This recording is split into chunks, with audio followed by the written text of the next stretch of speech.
A paz do Senhor, queridos e amados irmãos, que bênção de Deus poder estar aqui com vocês mais uma vez. E eu louvo a Deus porque chegamos ao final de mais um trimestre da Escola Bíblica Dominical. Não é? Aqui eu estou comentando a cada semana a lição bíblica da classe dos adultos com os irmãos. E hoje chegamos na lição de número 13. Eu não estou mais passando orientações, não é na pré-aula, estou deixando as orientações para depois, mas vai uma dica, né? Os professores procurem se confraternizar, não é? Se não houver uma programação local na Escola Bíblica Dominical alusiva ao encerramento do trimestre, pelo menos procure promover algo, não é, com seus alunos, alguma coisa que marque o encerramento do trimestre, promova um amigo intercessor, não precisa ser uma festa com bolo, refrigerante, não. Promove um amigo intercessor para o próximo trimestre, lança um novo desafio, não é? Cada aluno é um novo aluno, ou seja, você que concluiu é um aluno no próximo trimestre se responsabilizará por trazer mais um aluno para a escola dominical, tá certo? Façam isso, professores e alunos se empenhem para o crescimento da obra de Deus e isso agrada a Deus com certeza. Vamos para a lição de número 13, mais uma lição muito abençoada, não é? No encerramento desse trimestre, a última lição desse trimestre, a lição que teve por título, né, a lição da Escola Bíblica Dominical, os valores do reino de Deus, a relevância do Sermão do Monte para a Igreja de Cristo. Foram lições maravilhosas que tivemos no decorrer do trimestre, cada uma delas acrescentou muito à nossa vida de fé, à nossa caminhada cristã, ao nosso dia a dia espiritual. Irmãos amados, para essa lição que tem por título A Verdadeira Identidade do Cristão, o texto áureo está no Evangelho, segundo escreveu o evangelista Mateus, capítulo 7, versículo de número 21, onde diz: Nem todo o que me diz Senhor, Senhor, entrará no reino dos céus, mas aquele que faz a vontade de meu Pai, que está nos céus. A verdade prática diz: no reino de Deus, não basta ouvir para se identificar com o Salvador, é preciso praticar o que se aprendeu. A leitura bíblica em classe para essa lição está no Evangelho, segundo escreveu o evangelista Mateus, capítulo 7, dos versículos 21 ao 27, onde diz assim: Nem todo o que me diz Senhor, Senhor, entrará no reino dos céus, mas aquele que faz a vontade de meu Pai, que está nos céus. Muitos me dirão naquele dia: Senhor, Senhor, não profetizamos nós em teu nome? E em teu nome não expulsamos demônios? E em teu nome não fizemos muitas maravilhas? E então lhes direi abertamente: Nunca vos conheci, apartai-vos de mim, vós que praticais a iniquidade. Todo aquele, pois, que escuta estas minhas palavras e as pratica, assemelhá-lo-ei ao homem prudente, que edificou a sua casa sobre a rocha. E desceu a chuva, e correram rios, e assopraram ventos, e combateram aquela casa, e não caiu, porque estava edificada sobre a rocha. E aquele que ouve estas minhas palavras e as não cumpre, compará-lo-ei ao homem insensato que edificou sua casa sobre a areia. E desceu a chuva, e correram rios, e assopraram ventos, e combateram aquela casa, e caiu, e foi grande a sua queda. Amados irmãos, os objetivos da lição é explicar como se dará a condenação dos falsos seguidores de Jesus, conscientizar sobre em quem estamos alicerçados e compreender que Jesus é a nossa verdadeira identidade. Para a motivação dessa lição, né, para motivar um pouco mais a nossa a nossa dedicação a ela e perguntas que devem ser respondidas no final da lição é: a nossa fé pode ser demonstrada somente por palavras? Os milagres transformam o caráter? Em quem estamos alicerçados? Jesus Cristo é a nossa verdadeira identidade? Não é, irmão? São 4 perguntas que nós vamos tentar responder, e aí nós já podemos, inclusive, discutir um pouco sobre elas antes de chegarmos à conclusão sobre após a exposição da lição, não é? Então, para começar aqui, irmãos, a introdução à lição, na verdade, nós chegamos aqui à última lição a respeito do Sermão do Monte. Eu, porém, vos digo que essa última lição, ela não esgota a série de verdades que o Sermão do Monte ele oferece para nós discutirmos. Só lembrando um pouco mais aos irmãos que o Sermão do Monte ele foi escrito para os crentes, não é? Os crentes em Jesus. A Bíblia chama atenção na primeira lição. Nós aprendemos que Jesus ele fixou os olhos nos seus discípulos. Embora tivessem ali outros, né, uma multidão de pessoas ouvindo, de discípulos, mas Jesus fixou os olhos naqueles que o seguiam, não é? Então, o Sermão do Monte é uma mensagem que visa um grande manual de ética cristã, é um grande manual de instruções para aquele que quer ir morar no céu, ou para aquele que quer herdar o reino de Deus. Então, é um grande manual de instruções a todos nós, e todos nós devemos ouvir e guardar todas as verdades que foram faladas aqui, e outras mais que nós poderíamos extrair desse importante contexto.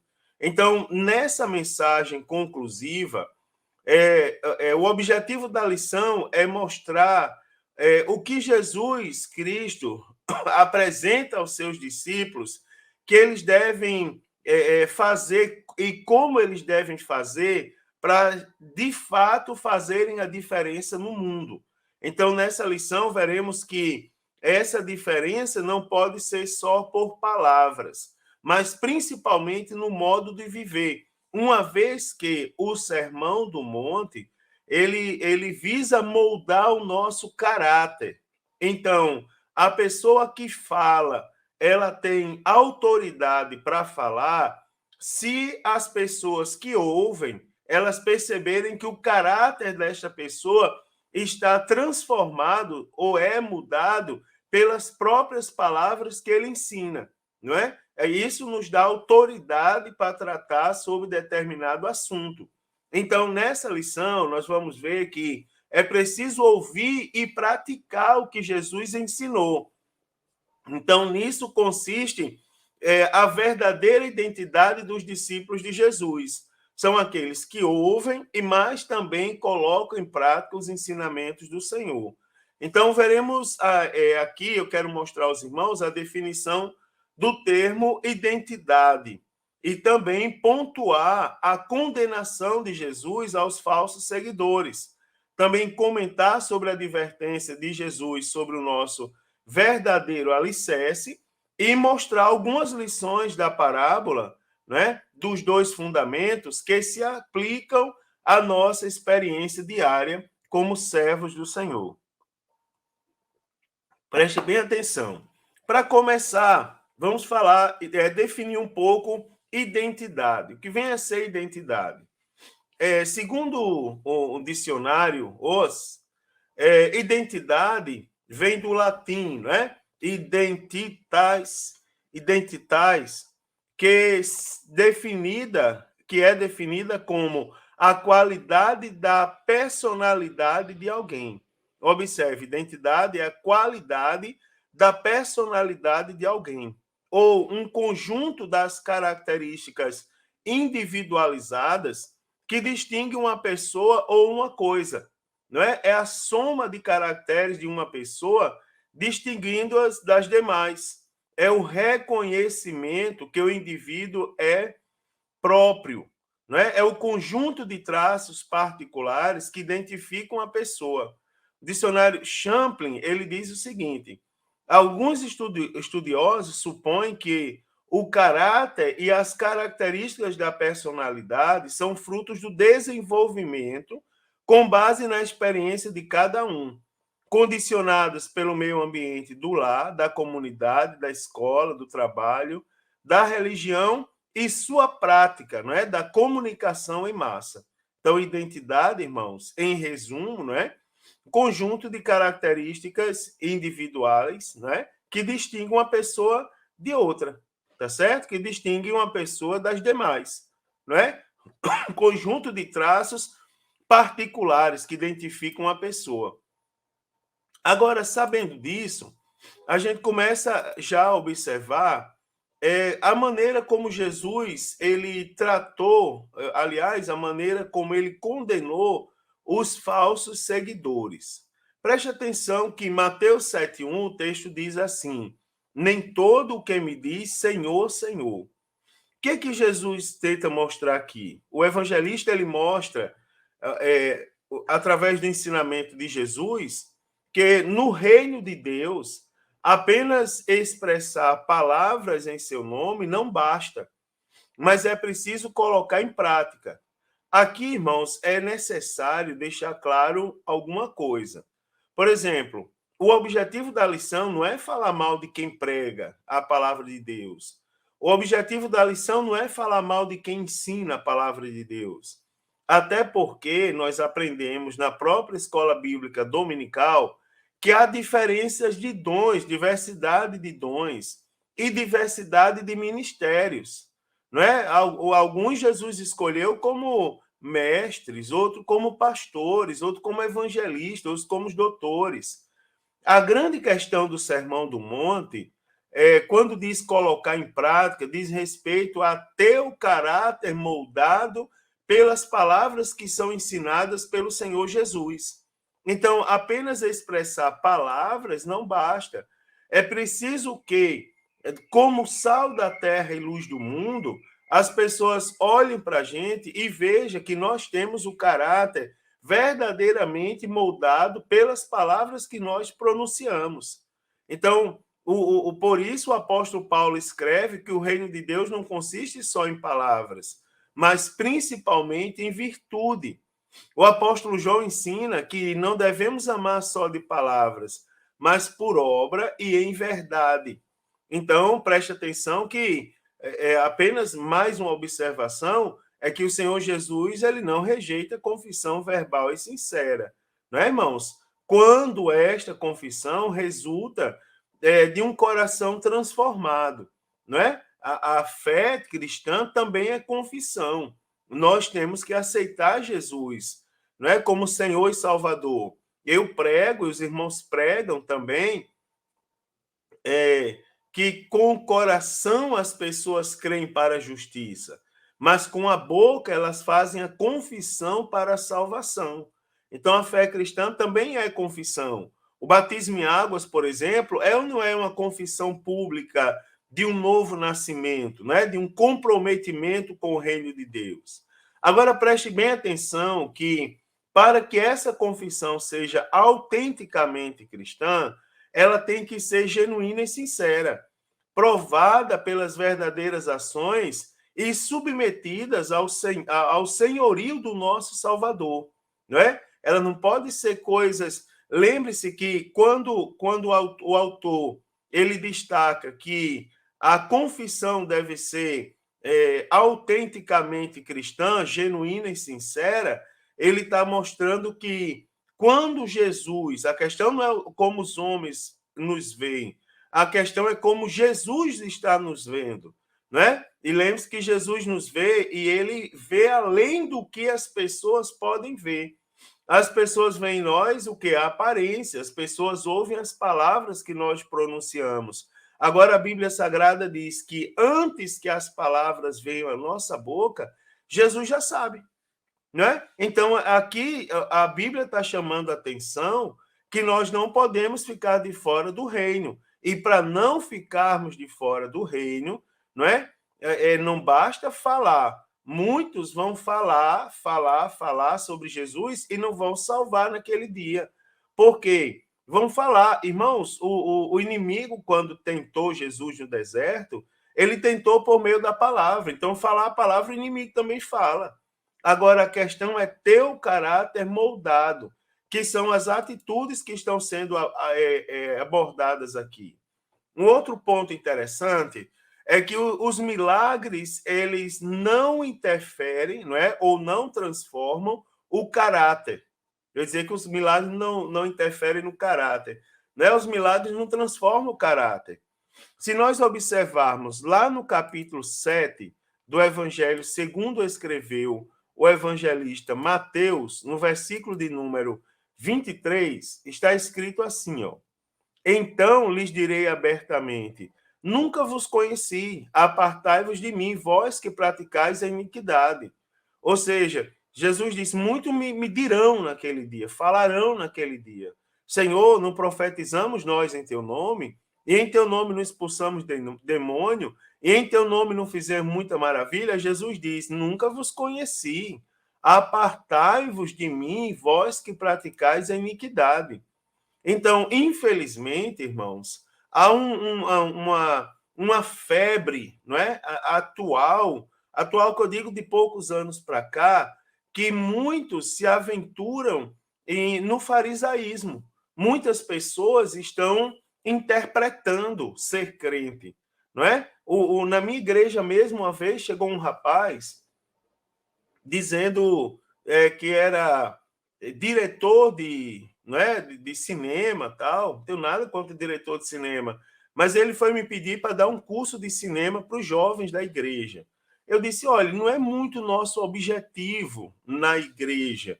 Nosso objetivo na igreja é pregar a palavra, é ensinar a Bíblia, é ensinar a louvar a Deus, né? Aí ele disse assim: não, pastor, mas o senhor não está entendendo. Para pregar a palavra tem que ter um pouquinho de ator, tem que saber interpretar, tem que saber ter desenvoltura para chegar no púlpito da igreja e convencer as pessoas, ter o poder do convencimento. Eu disse: não, o senhor está tendo uma visão muito errada de reino de Deus. Não é, irmãos?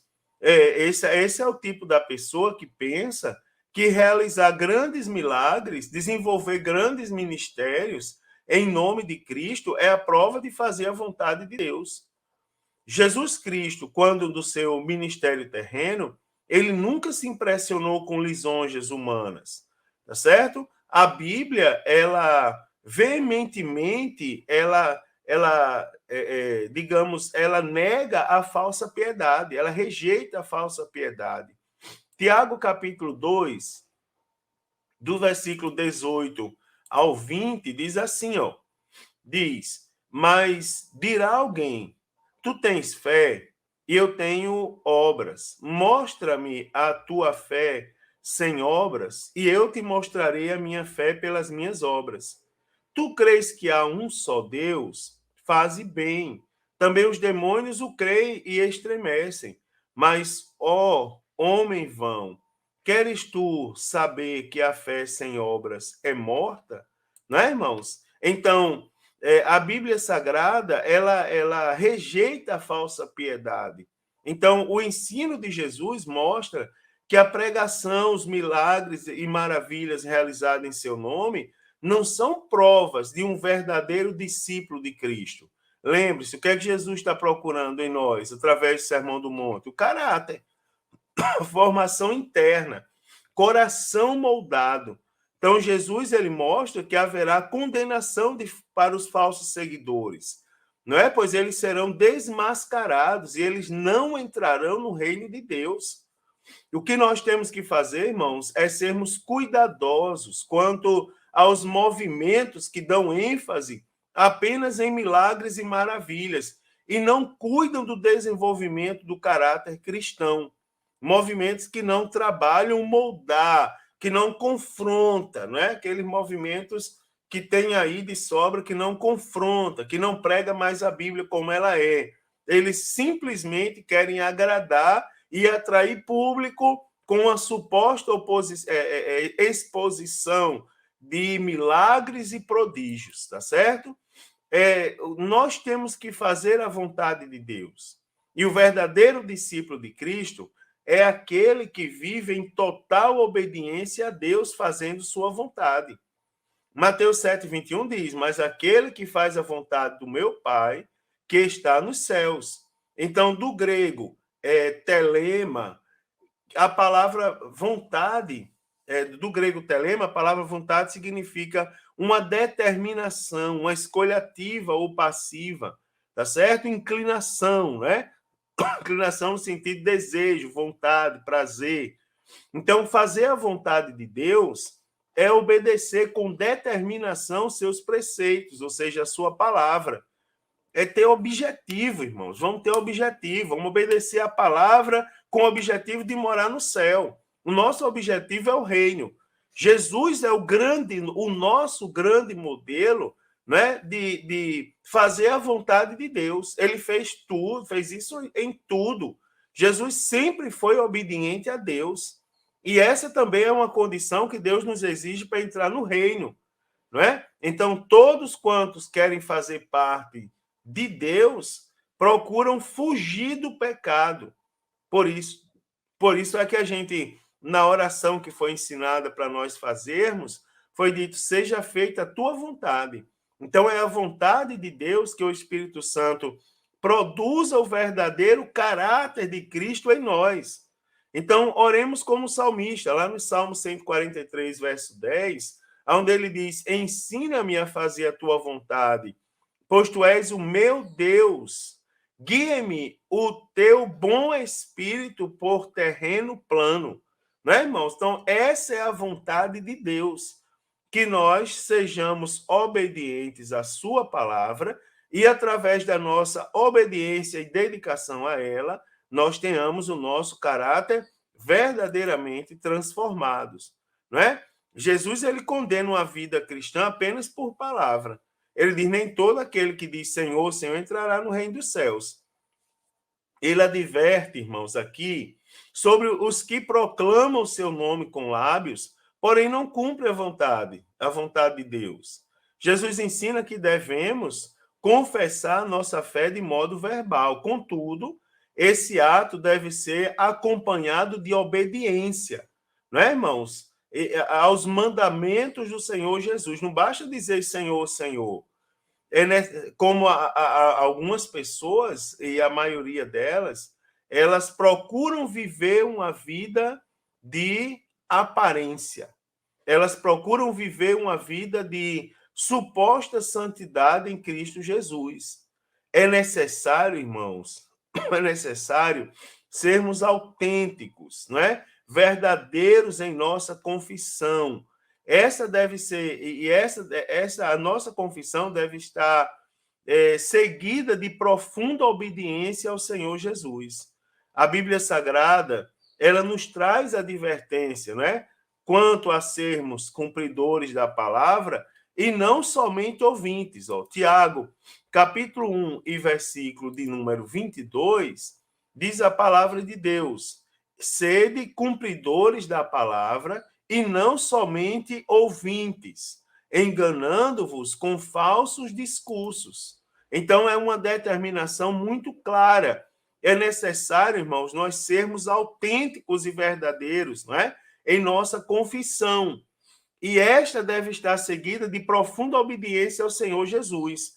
O reino de Deus não consiste só em palavras, mas também em virtudes. Jesus está preocupado, de fato, com aqueles que professam a fé apenas verbal, não é? São apenas ouvintes da palavra de Deus, mas eles não colocam em prática, tá certo? A prática aqui não é só entregar folheto na rua, é principalmente ter o caráter moldado pela palavra de Deus. Então, como eu já falei, Jesus nos chama a atenção para uma vida completamente baseada em maravilhas. Mateus 7:22 diz: em teu nome não expulsamos demônio, não fizemos maravilhas. Então, irmãos, nós somos pentecostais, e como pentecostais, nós não negamos que os fenômenos sobrenaturais possam acontecer, mas existem 3 fontes para isso, e nós não podemos esquecer disso, não é? Os fenômenos naturais podem ser frutos do homem, podem ser frutos de Satanás ou frutos de Deus. Então, por esse motivo, João, ele diz que não se deve crer em qualquer espírito. É preciso sabermos, irmãos, que os verdadeiros milagres, eles têm a sua fonte em Deus. E os pseudos milagres, não é? Eles têm fonte em Satanás. Né? Eu nunca esqueça aquela passagem lá do Egito, onde Moisés, Arão lança o cajado, não é? E se transforma numa serpente. E os magos de Faraó fazem a mesma coisa. Agora, existiu ali o milagre e o pseudo-milagre. O que foi que aconteceu? A serpente, que foi transformada a partir do cajado do homem de Deus, ela engoliu as demais, né, irmãos? Então, é preciso nós sabermos que o milagre verdadeiro vem de Deus, mas também existem os pseudos milagres, que têm sua fonte em Satanás. Então, Jesus falou sobre os falsos profetas e seus milagres não verdadeiros. Por exemplo, Mateus capítulo 24, e versículo de número 24, está escrito na palavra de Deus, porque surgirão falsos cristos e falsos profetas, e farão tão grandes sinais e prodígios que, se possível fora, enganaria até os escolhidos. Então você observa a realização de obras espetaculares e milagres não serve como sinal para confirmar ou autenticar que determinada pessoa é escolhida ou usada por Deus. Nós temos exemplos, irmãos, no nosso dia a dia. Tem pessoas que, me perdoe o termo, não estou falando contra culto, nem contra movimento, não, sou pastor da Assembleia de Deus. Eu sou pentecostal, eu creio na atualidade da manifestação dos dons. Mas eu já vi na minha igreja pessoas extremamente usadas por Deus e não valia de nada. Então, são pseudo-milagres. Alguém pode profetizar algo verdadeiro sem que sua vida esteja verdadeiramente transformada, irmãos. Olha o que diz Judas, capítulo 1, Judas, versículo de número 11. Olha o que é que diz Judas, versículo de número 11. Diz assim, ó: ai delas, porque entraram pelo caminho de Caim e foram levados pelo engano do prêmio de Balaão e pereceram na contradição de Corá. Ou seja, leva em consideração que Deus tem negócio com a sua igreja. E, às vezes, a pregação da palavra de Deus, ela está subordinada à fé da igreja, de quem ouve. As pessoas estão ouvindo, mas não quer dizer que aquele que transmita, não é, irmãos? Aquele que seja um instrumento naquela hora, seja alguém da parte de Deus. Não, ou seja, aquilo ali não autentica que aquela pessoa é escolhida ou usada por Deus. Né? Ela mesma pode ser a fonte do milagre, por sinal. Então, nós temos que pedir a Deus muito discernimento. Jesus também condena uma vida cristã apenas nominal. Ele diz em Mateus 7, 23, nunca vos conheci, apartai-vos de mim, vós que praticais a iniquidade. Então, Jesus ele encerra esse ensino falando do dia do juízo contra os falsos crentes. Jesus nos mostra que o que realmente valoriza um relacionamento que uma pessoa constrói com ele, reconhece-o, né? E aceitando como Senhor e Salvador, procurando fazer a sua vontade e obedecer sua palavra. Então, não vai demorar para que a sua real identidade seja revelada, não é? Quando perante os olhos daquele que tudo vê, não é? Lembre-se que Deus vê tudo. Agora, em quem estamos alicerçados? Primeiro, o alicerce começa pelo ouvir, não é, irmãos? Então, para ser um verdadeiro discípulo de Cristo, é preciso ouvir, sentar para ouvir a sua palavra. Eu conversava com o superintendente da escola dominical da minha igreja, e eu dizia para ele, é interessante como as pessoas não querem ouvir, não é? Interessante como as pessoas não querem ouvir, elas não querem sentar para ouvir. Eu já tenho, irmãos, para o próximo trimestre, a boa parte das lições da escola dominical já estão prontas. Eu já li a próxima revista e já tenho algumas aulas prontas já, mas eu me sento todo domingo para ouvir a palavra de Deus.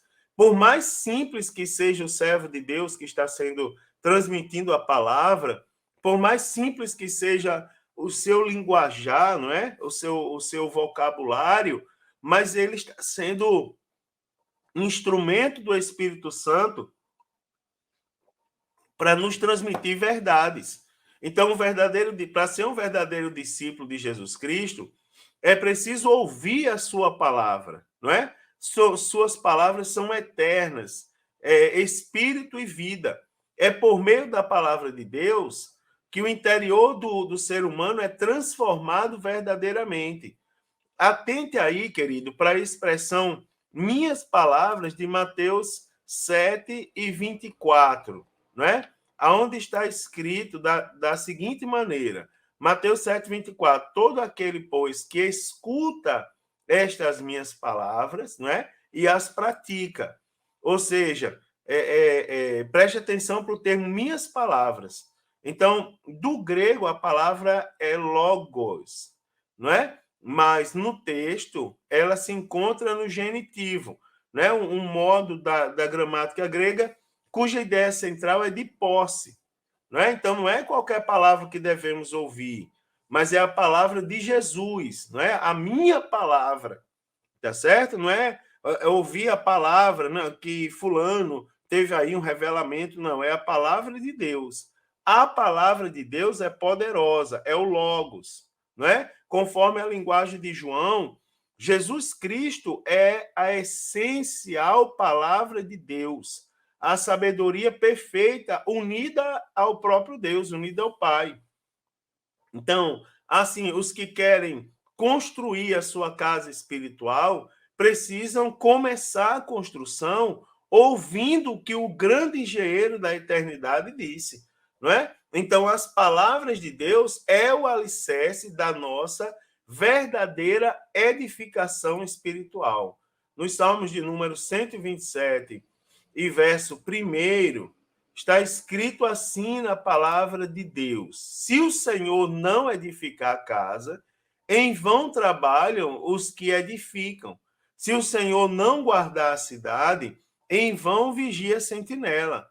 Então, se o Senhor não edificar, em vão trabalham os que edificam. Então, Deus é o alicerce de nossa edificação espiritual. E qual é a importância do bom alicerce? Então, as pessoas aí, os profissionais da construção civil, eles sabem o quanto é importante a construção dos alicerces. E mesmo quem não é da construção civil, identifica facilmente uma construção que não tem alicerce.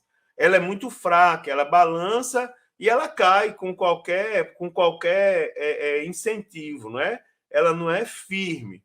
Então, quando se ergue um edifício com os alicerces mal estruturados, não é construir algo que a gente já sabe que está prestes a cair. Então, de início, todo investimento pesado deve ser nas bases. A gente precisa investir nas bases, a gente precisa investir na palavra de Deus, no bom alicerce. Então, pedagogicamente, ao concluir o Sermão do Monte, Jesus toma as figuras dos dois construtores de dois alicerces, um prudente, que edificou na rocha, e um insensato, que edificou na areia. Então, as duas palavras gregas, ambas no feminino, que aparecem nesse texto, é Petra e Amnos. Não é? Petra significa penhasco ou cordilheira de pedra, rocha projetada, solo rochoso, grande pedra, não é? Traz o aspecto metafórico de firmeza, de fortaleza. Anos significa areia, ou seja, terra arenosa, areia movediça, não é? Que metaforicamente simboliza, quer dizer, fraco ou sem estabilidade. Então, nesse sentido, quem constrói seus alicerces sobre a rocha está firme, está estabilizado. Mas quem insiste em construir sobre a areia está fragilizado e instável.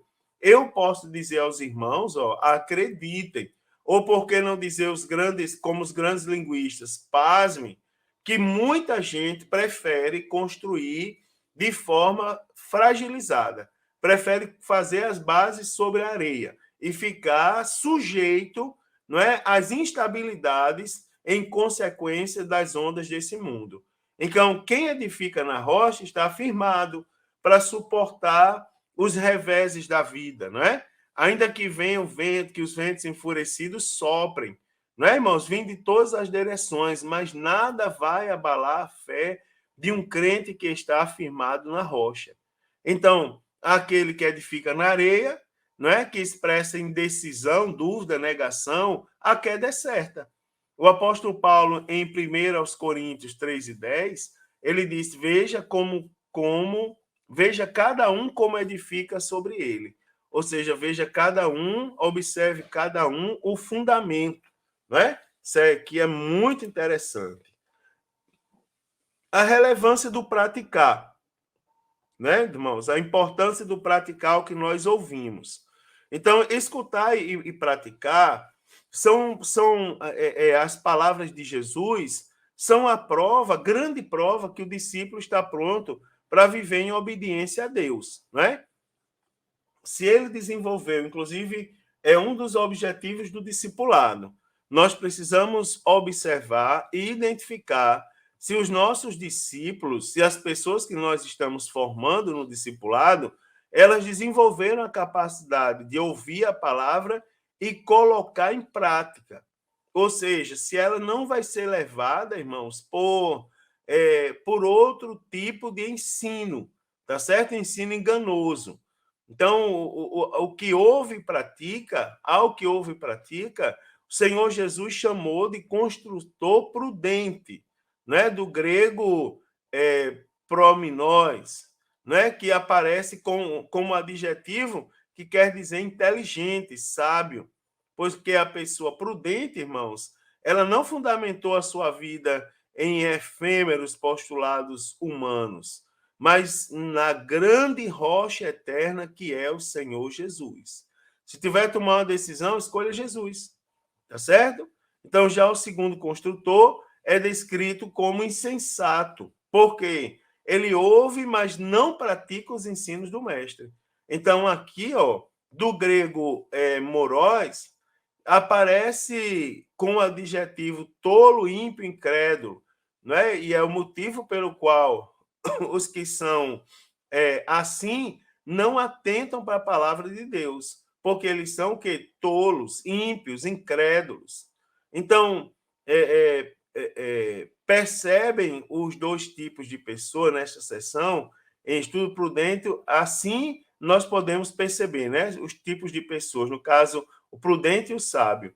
O prudente procura agir corretamente, de acordo com o que ele ouviu, e o insensato ouve, mas despreza o ensinamento de Cristo, não é? Não põe em prática, ou até mesmo faz oposição. Então, que tipo de pessoa do Sermão do Monte nós estamos sendo, tá certo? Ou sobre qual fundamento nós temos edificado, não é? Na rocha ou é na areia, tá certo? A advertência de Jesus sobre o nosso alicerce. Presta atenção. A parábola dos dois fundamentos, ela também é chamada por alguns de parábola dos dois construtores. Ela é uma antítese, não é, irmãos? Que transmite a sua mensagem por intermédio do contraste entre dois construtores. É o formato, esse formato é chamado de síncrise, tá certo? Uma comparação entre opostos por meio de uma justa posição. Então, preste atenção. A estabilidade da casa edificada sobre a rocha.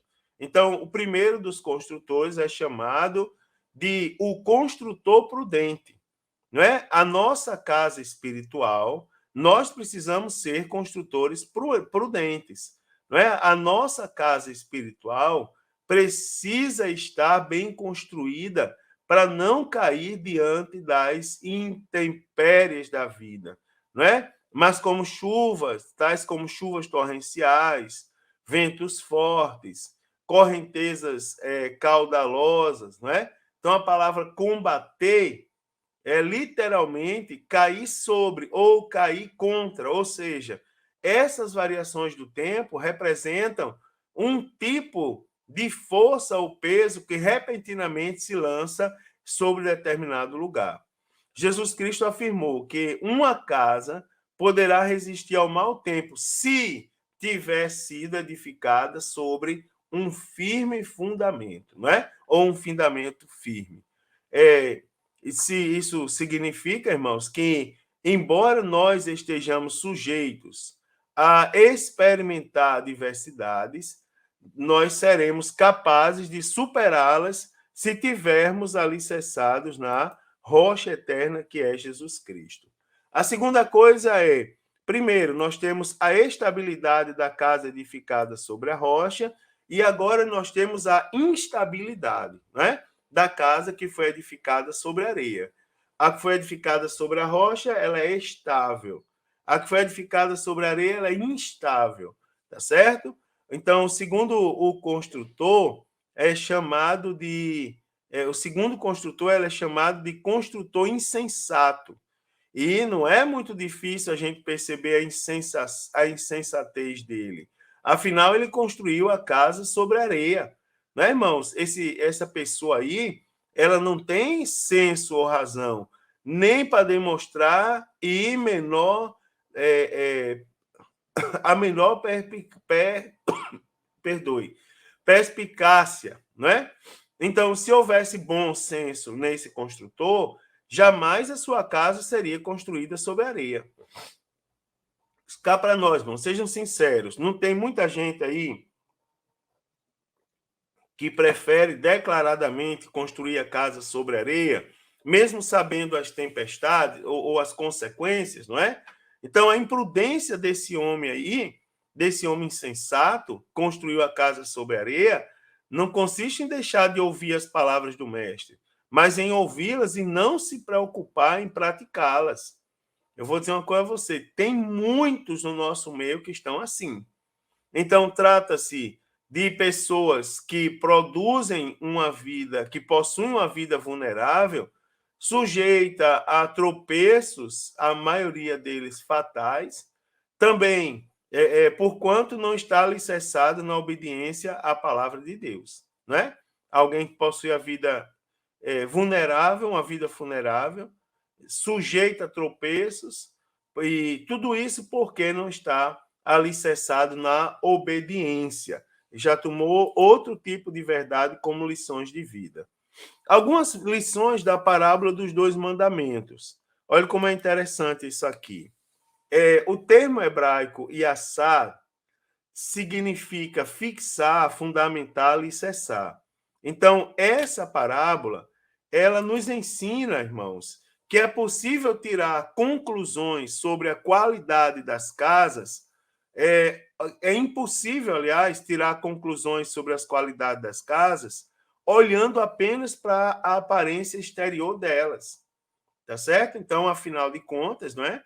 Elas poderiam até possuir a mesma planta, talvez os mesmos materiais, e como o próprio texto diz, foram expostas aos mesmos fenômenos da natureza.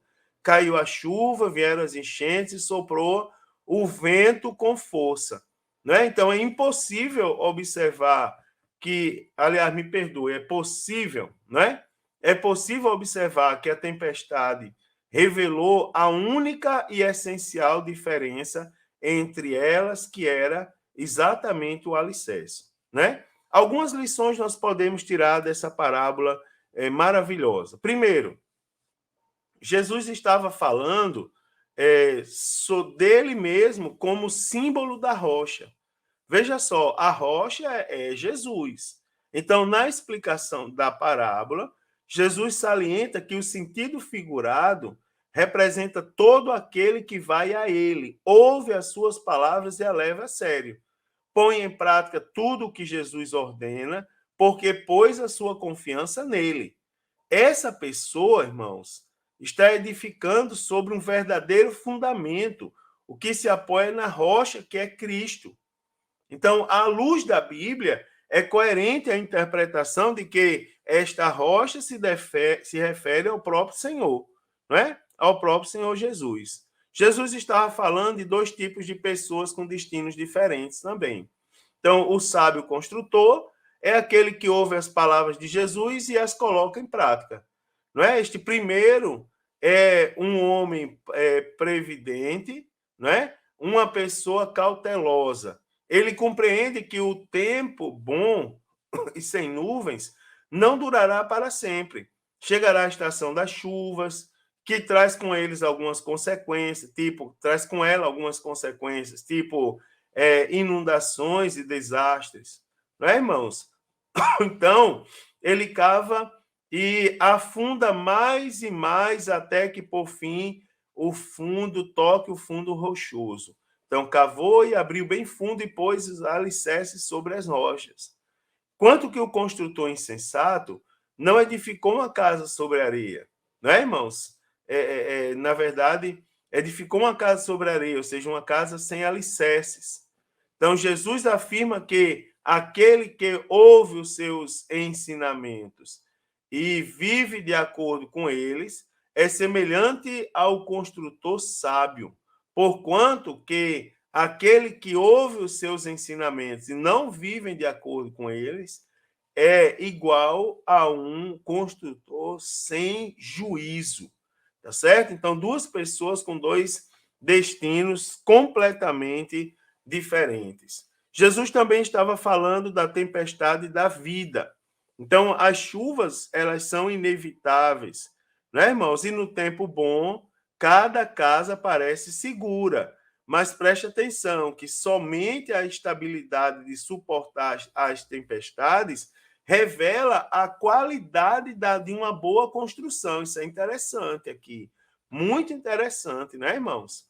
Observando a nossa vida, eu observando a minha, os irmãos observando a sua, tá certo? Como é que está a nossa casa? Está fundada? Se vier o vento, se vier a chuva ou qualquer outro evento natural, ela vai continuar de pé? Então, construir uma base sólida dá muito trabalho. Então, construir não é fácil, dá trabalho, tem que ter luta, tem que ter esforço. Então, por fora, as duas casas parecem seguras, a diferença não está em cima, está embaixo, está na estrutura. A real diferença não está na aparência exterior, está na fundação.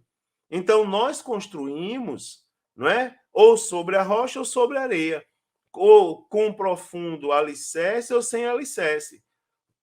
Agora, preste bem atenção a um detalhe. Alguém vai dizer, eu vou construir sem alicerce, não vai acontecer nada. Cuidado, né, irmãos? Nenhum ser humano está imune a tempestades. Por quê? As tempestades se revelam através das enfermidades, dos fracassos, das crises, né? Das damas pessoais, da pandemia, tá certo? Então, as obras da carne, né? Elas se revelam através as tempestades, digamos assim, usando esse termo, elas se revelam através de algumas coisas desse mundo. E em relação a isso, nenhum de nós está isento disso, não. Por isso que o Sermão do Monte é um ensinamento que deve ser guardado no nosso coração, que deve falar conosco através do caráter.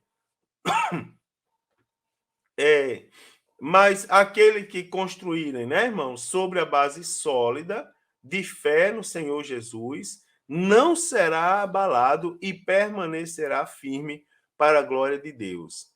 Jesus também estava falando da tempestade do juízo. Essa interpretação, ela tem uma conotação escatológica. Ela aponta para o fim dos tempos, quando Deus colocará à prova tanto a vida quanto o caráter de cada construtor. Preste atenção a alguns detalhes, irmãos. A casa que caiu, ela tinha tudo para permanecer de pé diante da tempestade. Mas por causa da tolice do construtor, tá certo? Interessante isso aqui, não é, irmãos? A conotação escatológica aqui, apontando para o fim dos tempos, quando Deus colocará à prova tanto a vida quanto o caráter de cada construtor. Então, a casa que caiu tinha tudo para permanecer de pé diante da tempestade, mas por causa da tolice do construtor, que escolheu ignorar a importância do alicerce, seu destino foi comprometido para sempre. Preste atenção que isso aqui, eu sei que os irmãos já deduziram com facilidade, que isso aqui diz respeito à nossa vida espiritual. Então, caso nós não sejamos prudentes e obedientes ao Senhor. Então, essa contextualização aqui, ela se enquadra, né, na nossa vida espiritual, mas também, irmãos, elas se enquadram, né, quando as tempestades chegarem, ela será eliminada, tá certo? Será eliminado o disfarce daquele que finge ter fé quando as tempestades chegarem. Por quê? Deus vai chegar com a sua espada, né? Ele vai chegar com as suas armas e vai mostrar ali, irmãos, quem é e quem não é, quem está firmado na rocha e quem não está, tá certo? Vai vir por fora todo mundo é perfeito, mas a casa que caiu, por exemplo, ela tinha tudo para permanecer de pé diante da tempestade, mas não permaneceu, né? Porque o seu construtor ele não levou em consideração a importância do alicerce. E quando as tempestades chegarem, irmãos, será eliminado o disfarce daquele que finge ter fé, porque ele não tem fundamento. Aqui uma coisa interessante. Nunca esqueça que a nossa verdadeira identidade se chama Jesus, não é? Nunca esqueça disso. Jesus já foi o nosso e ainda é o nosso maior pregador, uma vez que a sua palavra é viva. Então, muitos filósofos, cientistas, pessoas esotéricas gostam do pregador do Sermão do Monte, não é, irmãos? Os não religiosos veem Jesus como um ser iluminado, um grande mestre que não prega dogmas, não existe moralismo dos seres humanos, mas apenas ensina o amor, as boas virtudes, a moral. Para eles, esse seria o Jesus de Nazaré original. Então, apesar de belíssimas mensagens de Jesus, tipo as que foram repassadas no Sermão do Monte, não poderemos isolá-las de todo o Novo Testamento. Os evangelhos, irmãos, apresentam Jesus como um pregador que chama pecadores ao arrependimento e para nascer de novo a fim de entrar no reino no reino de Deus.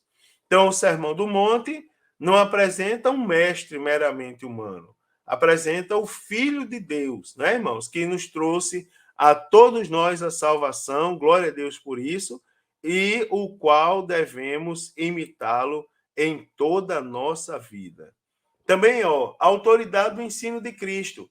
Então, quando o Senhor Jesus concluiu o ensinamento do Sermão do Monte, a multidão estava admirada, irmãos, assombrada, maravilhada com o que eles acabaram de ouvir. A multidão via o Senhor Jesus, via que Jesus ensinava com autoridade. Por quê? Porque dava para ver que o caráter de Cristo era moldado pelas próprias palavras que ele ensinava. Ele é o exemplo das palavras que ele mesmo proferiu. Então a multidão via que Jesus ensinava com autoridade. E a autoridade vinha diretamente do Pai. Após ressuscitar, o Senhor Jesus disse: toda autoridade me foi dada. E isso deixa claro que o ensino de Jesus não é humano. O ensino de Jesus é divino, é poderoso.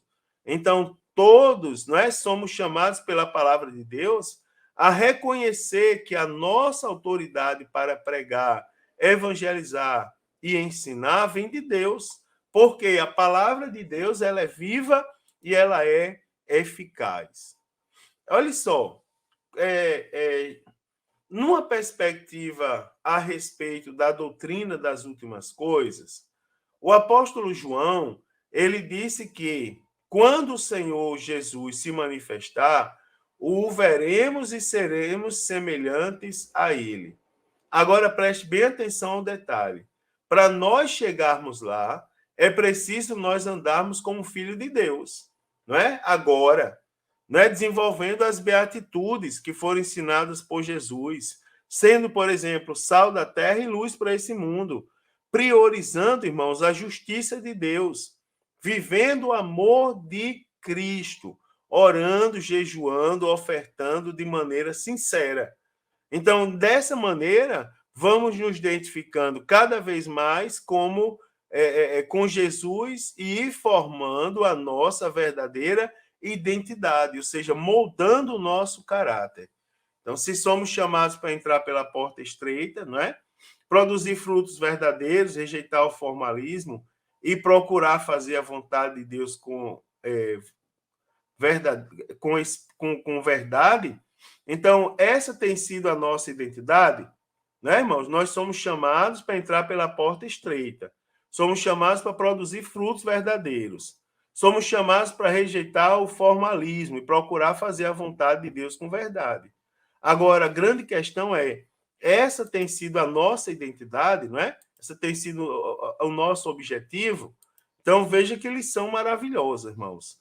O ensinamento do Sermão do Monte é para ser posto em prática por todos nós, não apenas para ser admirado, não é? Ou debatido.